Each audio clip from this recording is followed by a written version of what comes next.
Buenos días, yo soy la doctora Claudia Firpo, soy médica endocrinóloga del Servicio de Endocrinología, Metabolismo, Nutrición y Diabetes del Sanatorio Las Lomas.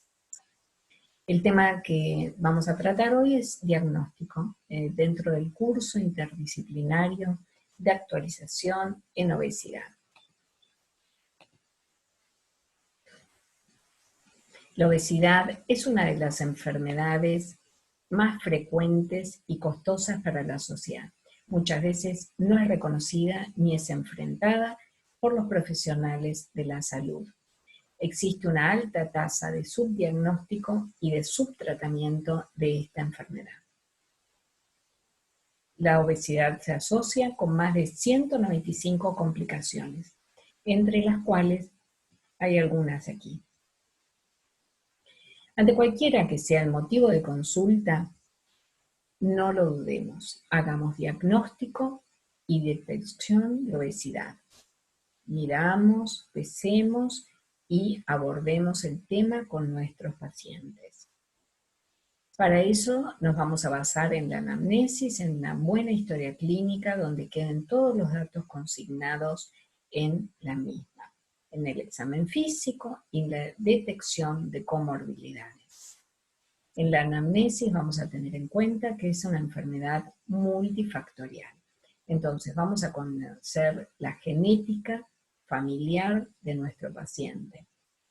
Tiene familiares, padres, hermanos, hijos con obesidad, con sobrepeso. Hay diabéticos en la familia. Tienen patología tiroidea, patología autoinmune, son hipertensos, dislipidémicos, tienen antecedentes de infartos en edades tempranas de la vida de los padres. ¿Qué pasó durante su vida intraútero? ¿Qué pasó con la madre, el embarazo? ¿Estuvo obesa? ¿Tuvo un parto prematuro? ¿Una hipertensión gravídica? ¿Una preeclampsia? ¿Tuvo lactancia materna? Todos estos datos influyen en el peso del individuo que tenemos enfrente. Los antecedentes personales: tuvo bajo peso al nacer con un rápido catch-up, enfermedades crónicas invalidantes donde recibió corticoides o alguna otra medicación que ahora vamos a ver, tuvo muchas cirugías, ¿cuáles fueron? Se medica, se automedica, recibe medicación psiquiátrica, tiene una personalidad adictiva al alcohol, a las drogas, al tabaco. ¿Cómo es la evolución del aumento de peso? ¿Fue abrupta después de un embarazo, de un parto, de un divorcio, de un casamiento? ¿O es crónica desde niño que el paciente está lidiando con el tema? ¿Cómo es su estado actual? ¿Duerme bien? ¿Cuántas horas? ¿Cómo duerme? ¿Ronca? ¿Hace actividad física? ¿Qué actividad física? ¿Hace pesas? ¿Hace yoga? ¿Hace actividad aeróbica? ¿Está estresado? ¿Qué trabajo tiene? ¿Qué ritmo circadiano tiene este paciente? En las últimas guías de este año de la Sociedad Europea de Endocrinología se aborda el tema de los trastornos hormonales en pacientes con obesidad. Y yo hice este gráfico donde hay un resumen de los cambios hormonales asociados a la obesidad. Por ejemplo, hormonas tiroideas, o sea, la TSH a nivel hipofisario, tirotrofina, se encuentra normal o alta por un aumento de la leptina, de la insulina y de la degradación de T4. El cortisol también se encuentra normal o elevado por un aumento de la actividad del eje hipotálamo-hipófiso-adrenal, por un aumento del CRH, por una disminución de la globulina ligadora de cortisol. La hormona de crecimiento, normal o descendida, por una disminución del GHRH, de la grelina, o por un aumento de las proteínas ligadoras de hormona de crecimiento, un aumento de la insulina, de la somatostatina, la IGF-1 también normal o descendida, por una disminución de la sensibilidad de la GH, y el aumento de los triglicéridos intrahepáticos. La testosterona en hombres muy frecuentemente se encuentra descendida por esta actividad aumentada de la aromatasa a nivel del tejido adiposo que transforma la testosterona en andrógenos, por una disminución del GHRH, del gen RH y una disminución de la SHBG o GLAE producida a nivel hepático. En mujeres hay alta frecuencia de testosterona aumentada por la insulinoresistencia, ya que los ovarios tienen un receptor específico para insulina. Esta insulina elevada por la insulinoresistencia va a actuar a nivel de la teca ovárica, estimulando la esteroidogénesis con aumento de la producción de andrógenos, una disminución de la globulina ligadora a hormonas sexuales, la insulina aumentada por la insulinoresistencia, la vitamina D que queda atrapada en tejido adiposo, se produce menos en hígado, este aumento del tejido adiposo que secuestra la vitamina D hace que esté disminuida en sangre, la leptina aumentada por el mismo mecanismo de la insulina, por una leptinoresistencia, la grelina disminuida a nivel postprandial, el GLP-1 disminuido por esta microbiota alterada, por esta disbacteriosis intestinal colónica presente en los pacientes con obesidad, el aumento de los ácidos grasos libres, la renina y la aldosterona aumentadas por este aumento del tono simpático, aumento del tono adrenérgico y esta alteración de las adipoquinas que se asocian a hipertensión. Entonces, dentro de los desórdenes hormonales de la obesidad, la prevalencia mayor la tiene el hipogonadismo masculino y le sigue el exceso de andrógenos en las mujeres con el síndrome ovario poliquístico. Después está con un 14% de prevalencia el hipotiroidismo y menos frecuentemente, menos de un 1% por el hipercortisolismo. Y también estos otros trastornos de los cuales hablamos. Dentro de las causas medicamentosas de obesidad vamos a tener a la paroxetina, que está asociado al mayor aumento de peso por inhibidores de la recaptación de serotonina. También amitriptilina, mirtazapina, nortriptilina, la clozapina, que además genera un desbalance en los lípidos con aumento de triglicéridos y aumento del riesgo de diabetes, antipsicóticos como olanzapina, quetiapina, risperidona, aripiprazole, medicamentos muy usados para la fibromialgia o los dolores típicos en los pacientes con obesidad, como la pregabalina y la gabapentina, también el ácido valproico, los antihistamínicos que tengan una acción sedante en el sistema nervioso central, los glucocorticoides con este aumento de la obesidad centrípeta, los beta bloqueantes que se asocian a la insulinoresistencia. ¿Por qué le vamos a preguntar al paciente cómo duerme? ¿Y qué horario hace? ¿Y cómo es su ritmo laboral? Porque todo esto genera una disrupción del ritmo circadiano, que genera una disrupción del sistema endocrino, una disregulación del sistema inmune. Ustedes verán que con la pandemia del COVID-19 vimos que los pacientes obesos son los que más trastornos tienen cuando se contagian el COVID-19 por este trastorno inmune. Un tejido adiposo disfuncional con bajo aporte de glucosa al sistema nervioso central, con una neuroglicopenia que activa el sistema nervioso simpático, una reducción de la saciedad del metabolismo en reposo, una disregulación de la microbiota intestinal, tan típica en estos pacientes, la disregulación del sistema nervioso autónomo. Todo esto va a ser ocasionado por una disrupción del ritmo circadiano, entre otros factores, por supuesto.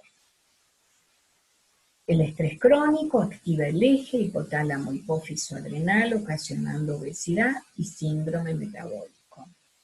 Y todo esto, el mayor tiempo en computadoras, la alteración del sueño, los medicamentos que favorecen el aumento de peso, esta mayor oferta de alimentos con alta palatabilidad, hipercalóricos, van a generar un balance energético positivo. Cuando ya hicimos una buena anamnesis y anotamos toda la historia clínica, vamos a pasar al examen físico, donde por supuesto vamos a pesar y medir a los pacientes obteniendo el índice de masa corporal. Pero además vamos a ver cómo está distribuido el tejido graso, si es mayor en abdomen, mayor en cadera, y les vamos a medir el cuello. A mí me encanta la medición del cuello porque es siempre estable a través del tiempo, salvo que el paciente cambie su peso corporal. Pero un aumento de el diámetro, la circunferencia de cuello más allá de 38 centímetros en la mujer y de 40 en el hombre, se asocia a apneas de sueño, a aumento del riesgo cardiovascular. También entonces medimos abdomen y cadera.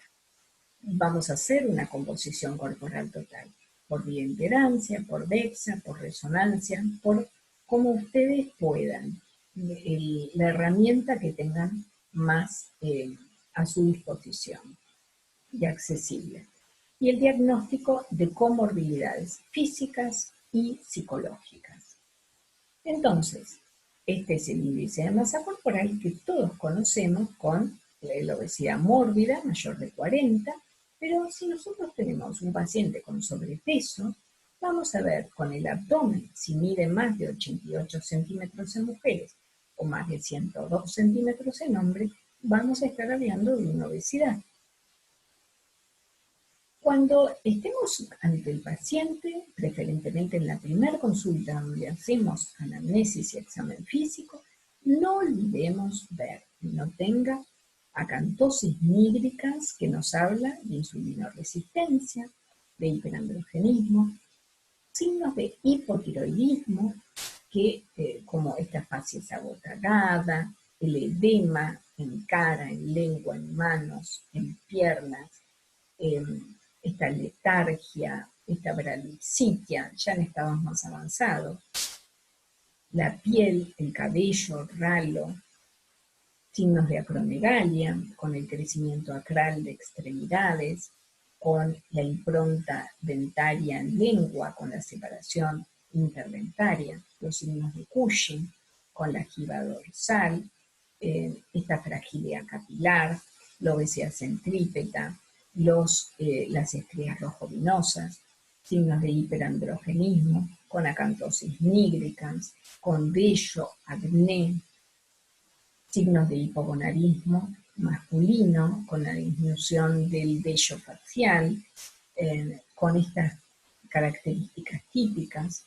La glucemia en consulta, hagámosla, igual que el peso y la talla, midámosle la glucemia cuando venga el paciente, porque muchos están con hiperglucemia o diabéticos. Y una glucemia en consulta en cualquier momento del día mayor de 200 ya nos hace un diagnóstico de diabetes. La palpación de tiroides para descartar bocio, la detección de sarcopenia para ver cuál es el fenotipo de este paciente.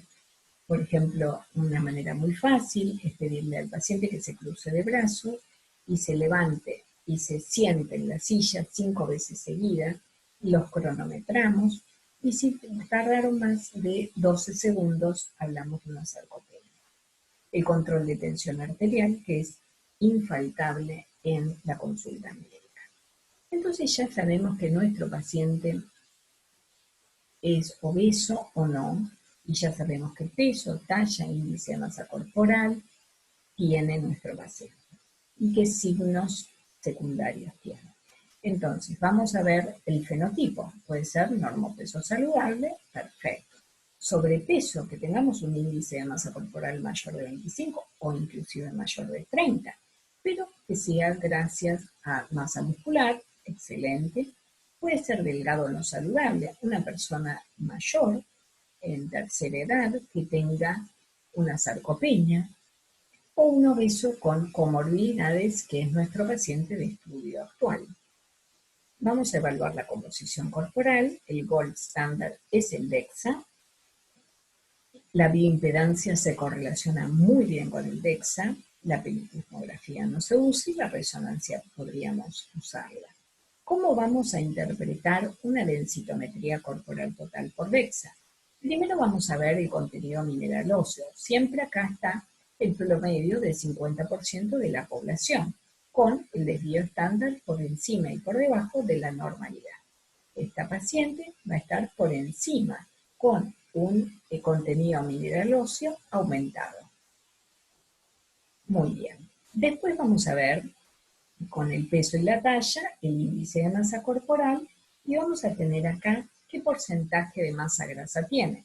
Si esto es la normalidad, que es entre 30 y 35%, esta paciente va a tener un porcentaje de tejido graso adiposo del 48,5%, o sea que por lo menos tenemos un 12, un 13% más de masa grasa.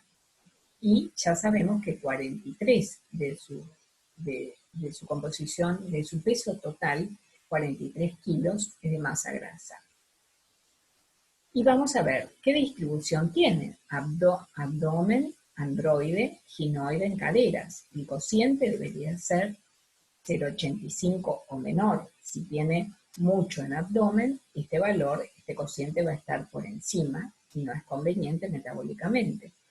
La tasa metabólica en reposo nos va a hablar de cuántas calorías gasta este paciente en un día en reposo total, 1.375 calorías. El índice músculo-esqueletal relativo nos va a decir cuánto tiene de masa muscular en brazos y piernas. En mujeres debe ser mayor o igual a 5,6 y en hombres mayor o igual a 7,3. Esta paciente está variable, o sea que no tiene una sarcopenia. Entonces vemos que acá tenemos el tejido adiposo visceral, que este tejido es este rojo, es la grasa que está adentro del hígado, adentro del páncreas, en las vísceras, alrededor del corazón. Esta tendría que ser cercano a 0. Esta paciente tiene 827. Este es un valor que tenemos que bajar. Ya sabemos cómo está nuestro paciente. Tenemos su fenotipo, su composición corporal. Vamos a ver sus comorbilidades: respiratorio, cardiovasculares, metabólicos, hepática, gonadal, emocional. Vamos a empezar por el laboratorio. El metabolismo hidrocarbonado, vamos a medir glucosa, insulina, hemoglobina glicosilada y OMA. No nos sirve solo la glucemia, porque puede ser que haya ayunado durante 12 horas o haya ayunado durante 24 horas para tener bien la glucemia. Evaluación lipídica, el hepatograma es fundamental. Colesterol total, HDL, LDL, triglicéridos, lipoproteína A minúscula, función renal, cómo está su ácido úrico, marcadores de inflamación, proteína C reactiva. Sabemos que la obesidad es un estado proinflamatorio. Ferritina como reactante de fase aguda. La evaluación hormonal, hormonas sexuales. De acuerdo a la clínica vamos a evaluar todo esto. La vitamina D, que puede ser que esté secuestrada, cómo está el aparato hormona. Muchos tienen una mala alimentación, bien desbalanceada, con anemias, con hipoproteinemia, hipoalbuminemia, déficit de vitaminas, déficit de minerales que tenemos que corregir con la dieta o con suplementos. Sabemos que tienen mayor incidencia de cáncer, entonces vamos a hacer un screening temprano de cáncer, vamos a tratar de llegar antes de que sea tarde. Puede ser con el laboratorio, con imágenes, vamos a hacer, por supuesto, la consulta con ginecología o con urología, y vamos a hacer la consulta con gastroenterología, para hacer diagnóstico temprano de cáncer gastrointestinal. Con ginecología vamos a tener en cuenta esto de los trastornos del ciclo menstrual, el hiperandrogenismo, cánceres hormonodependientes y todo el tema reproductivo. Si busca embarazo y tiene infertilidad, si tuvo preeclampsia, si está embarazada y tiene una diabetes o hipertensión, si va a cesárea, y en mujeres posmenopáusicas de incontinencia urinaria, que también se da por aumento de peso, obesidad, en mujeres premenopáusicas también. Siempre vamos a trabajar, por eso este curso se llama multidisciplinario, porque vamos a trabajar conjuntamente con otros servicios. No, por supuesto, en la misma consulta lo vamos a mandar a todos los servicios y a todas las interconsultas. Lo que nosotros podamos manejar, lo vamos a manejar. Pero si atisbamos, si vemos un atisbo de depresión, ansiedad, angustia, problemas de autoestima, trastornos sexuales, trastornos de relaciones, trastornos alimentarios, con bulimia, o que sea un comedor nocturno, o que haga una dieta hipocalórica crónica y esté muy mal balanceado en cuanto a su nutrición, no haya manera de corregirlo, vamos a tener que trabajar en conjunto con alguien de nuestra confianza de salud mental. Y esto de la discriminación, que vivimos en una sociedad muy discriminadora, que estigmatiza al paciente obeso, lo echa del trabajo, no le permite trabajar, lo discrimina, que finalmente va a ocasionar todo lo demás. Entonces, nosotros tenemos que evitar estigmatizar al paciente. La evaluación cardiológica lo vamos a hacer sí o sí con un cardiólogo, que le evalúe no solamente va a hacer un electrocardiograma, le vamos a hacer un ecocardiograma, un ecoestrés, un ecodoppler de vasos de cuello de miembros inferiores, un ecodoppler venoso de miembros inferiores. Vamos a descartar una insuficiencia coronaria, cardíaca.